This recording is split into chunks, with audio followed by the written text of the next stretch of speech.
hunting of coyotes and nuisance animals in California to stop.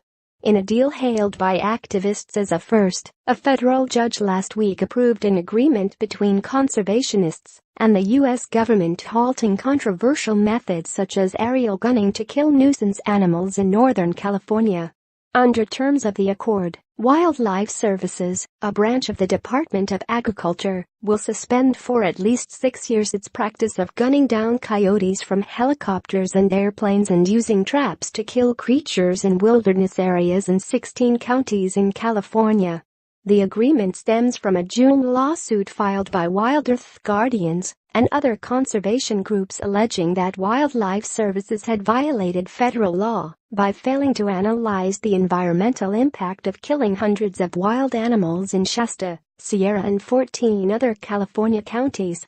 We are working to put Wildlife Services out of the cruelty business by dragging its archaic practices out of the shadows and pushing the program to embrace modern ethics in science and wildlife management, said Michelle Lute, wildlife coexistence campaigner for WildEarth Guardians.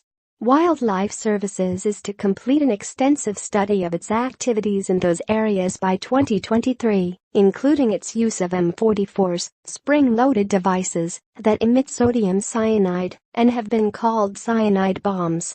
Wildlife Services is at the center of several lawsuits across the West, including some linked to those sodium devices after one placed in Idaho this year to kill coyotes instead temporarily blinded a boy and killed his dog. Lute said the settlement in California was the first of its kind and would be used as a template in cases in other states.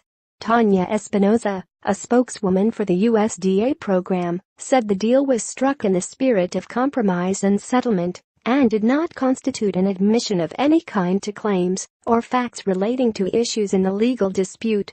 While the settlement conditions may affect the use of certain tools in some areas of the state, she said in an email, the government believes the changes do not restrict our ability to protect agriculture, property, natural resources or public health and safety in California.